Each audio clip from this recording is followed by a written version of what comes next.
Hello again, and I have an interesting item here. Just a couple of days ago, I found, or I got in my change actually, the new 500 yen coin. Now, the 500 yen coin, due to its very high value, 500 yen, by the way, is about $4 American or $5 Canadian, and I think about almost $6 Australian. So it's a good chunk of money.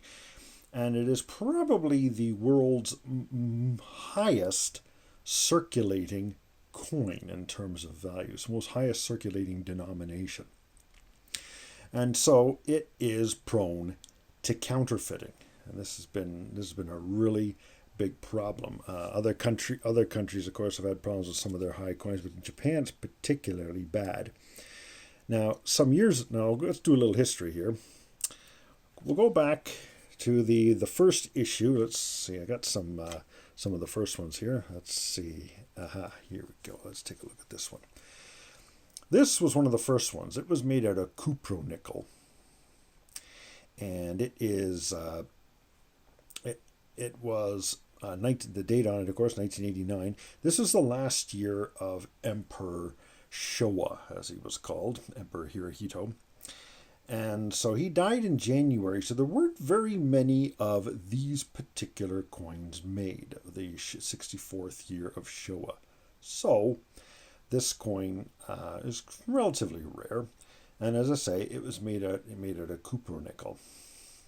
Now, counterfeiting became a problem with this particular cupronickel coin, and the most common way of counterfeiting it was using a Korean 500 yen. Now, the Korean 501. Now, the Korean 501 is only worth about 1/10 of the 500 yen coin. It's a little bit heavier, this coin. So what people did is they took a drill and they would drill shallow holes in the surface of the coin using just any type of drill with a drill bit that can cut into metal, and would lighten the weight. Then they would take it to a vending machine. And what they would do is that they would put the coin into a vending machine and then hit the coin return lever. Now, the thing is, though, is that in Japan, the vending machines, if you hit the coin return, they do not return the same coin. I think they do now. But in the past, they did not. They would return a different coin.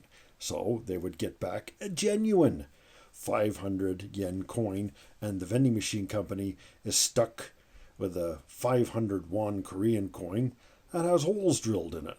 So to put an end to that, the decision was made to produce a coin with a different type of metal. You'll notice this one is a bit more golden color than the cupronickel one. I'm not sure of the formulation of this metal. It is kind of a secret formula, I think. But this particular one was cupronickel, but there were other metals added, like probably some extra copper, among other things, to give it a sort of a nice golden color. There was also some very interesting features. Now, unfortunately, I don't think I'm going to be able to get the feature to show, but in the 2 zeros in the 500, if you angle it at just the right way, you can make out the number 500 written vertically in each one of those zeros. Unfortunately, due to the limitations of my camera, it's not going to show. But this was a great method to discourage counterfeiting. But of course, with counterfeiters, you end up having what we might call an arms race, and counterfeiters found ways to cheaply make counterfeit versions of this coin. So after a few years, the decision was finally made to change it again, and this is the one that I have today. Now it is, and it's hard to tell here, it is actually a bimetallic coin. The center part is silver, probably cupronickel, and the outer part is probably cupronickel with a certain amount of extra copper to give it a golden color.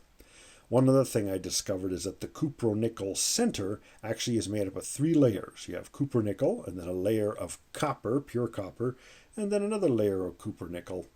So looking at it on both sides, though, you can see it looks like a solid cupronickel, but there is actually a layer of copper in the center as well. This is a lot harder for counterfeiters to mess around with, for sure, because now the coin, when it's tested, when it goes to the vending machine, it is tested with a magnetic device that can detect the exact metal, and if the metal isn't right, the coin is rejected. One other little feature to make the coin more difficult to counterfeit is the milling on it. Now, if you can see it here, perhaps the milling looks kind of, it's at an angle, but also in some spots the milling is spaced further apart. So maybe you can see they're spaced further apart, and then as I roll it, you'll see it where it is spaced closer together. This is a similar idea that was done with the Canadian $2 coin. Now, the Canadian $2 coin had the intermittent, and unfortunately you probably can't see it on here, and I don't have a raw toonie, but the edge on it was a reeded edge, an intermittent plain edge. This made it easier for blind people to tell which coin was which. It was not really intended to prevent counterfeiting. The original 500 yen coin that I showed at the beginning, that one had a plain edge. Now, the bimetallic is one of the great ways, of course, to help prevent counterfeiting of a coin, as well as to differentiate it. I have a few other coins here that were also bimetallic. Here's a French one, French 10 francs. Found one of those recently in the Bundesbank bag in one of my searches there. And then the other one is a 500 lira Italian. And it's I'm going to guess it's an aluminum bronze center. That's my best guess, with a stainless steel outer ring. The French one appears to be not stainless steel, probably a cupronickel center with a brass outer part, or might be an aluminum bronze, but it looks more brassy to me. So that's a couple of what we call bimetallic coins. So this great little coin then is intended to help thwart counterfeiting, because, as I say, if you can counterfeit this coin, there is certainly plenty of money to be made by counterfeiting these, unfortunately, because they are quite valuable. Their face value is quite high. And they are commonly used. You will get them in your chains all the time in Japan.